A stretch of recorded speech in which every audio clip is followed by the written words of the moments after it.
Welcome back to the Portal Report Head Coach Showcase. I'm your host, George Michalowski, today bringing on head coach of the Towson Tigers, Pat Skerry, onto the show. Coach, thanks so much for joining me today. I appreciate you having me. Yes, sir. So let's get right into it with this year's team. With guys getting back to campus and starting up school now, how is the transition going so far for you guys, bringing in the new players you did and having them, start to become familiar with the returning players? Yeah, our fall starts next week, but we had, good 10 weeks in the summer, obviously 8 of them on the court. And was really happy with our guys. I think the back end of our roster is certainly more talented than it's ever been, but I think these guys have been really good workers and teammates, and they understand, and we've got to continue to make them understand that our ball movement and our unselfishness has to define us, much like a year ago. So I'm excited to piece it together. We've got ambitious expectations, and we understand what the goal is, but it's going to be, George, what we do on a really a daily basis that hopefully gives us an opportunity to be in a position to achieve those things. Right. And you guys bring back plenty of talent, as well as bring in some talent from the portal, some freshmen.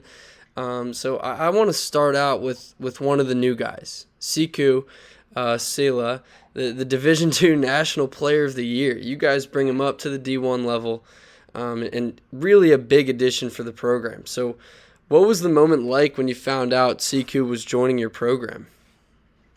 Yeah, we were excited.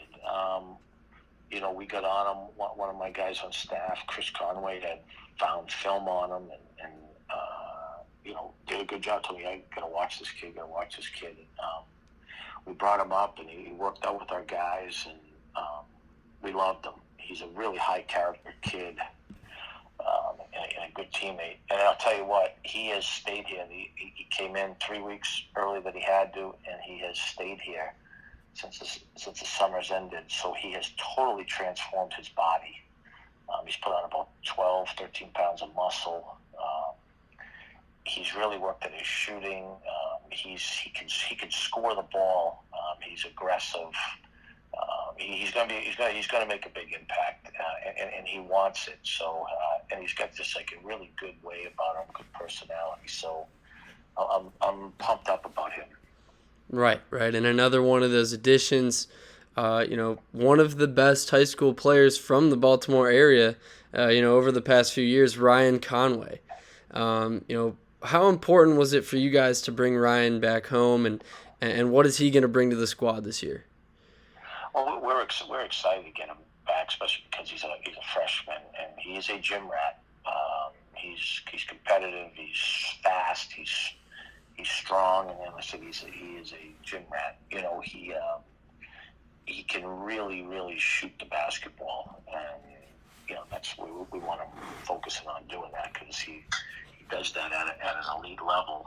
But there's other things like any freshman that hasn't had a chance to play is just getting some of that rust off as far as learning terminology, defensive protocols, those type of things.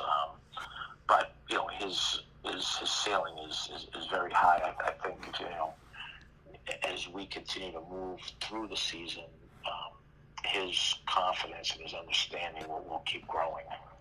So you talked about, with Ryan specifically learning the terminology and the protocols, the defensive protocols of the program, the schemes you guys run.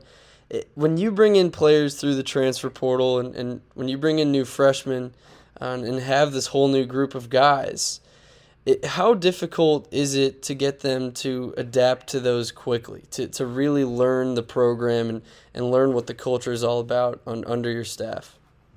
Yeah, no, I don't think it's easy. I think one of the things that really helped us have a 21 win improvement were the fact that guys like Terry Nolan, Antonio Rizzuto, Cam Holden, Chase Parr had valuable game experience at Division I programs, so they understood what practices were like, scouting reports, those type of things, film sessions, and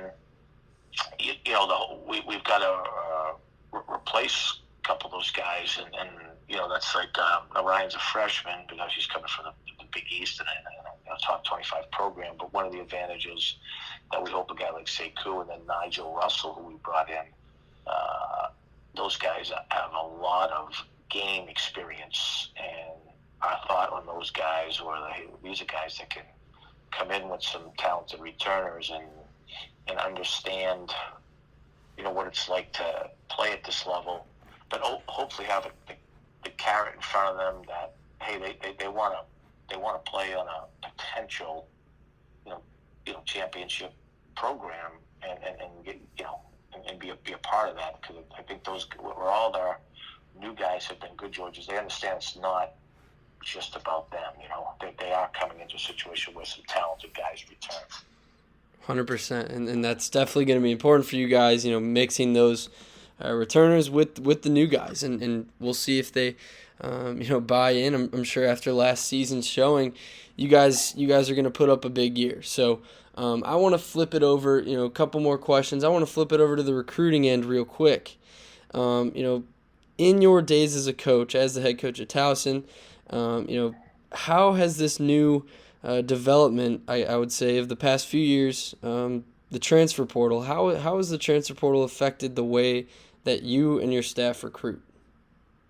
Yeah, it's certainly changing things, right?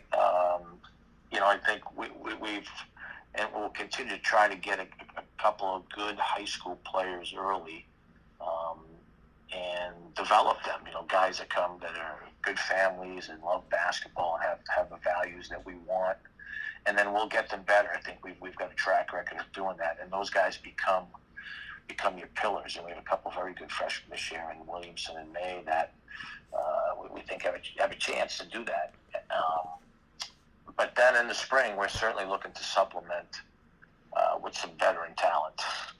And we were able to do that last year. And you look at Cam Holden, I don't think many people had a transfer as impactful as he was for our entire program. And now we've added a couple this year, and we're hoping that they can make an impact. And we know in the spring we're going to have to go get a couple of impactful guys.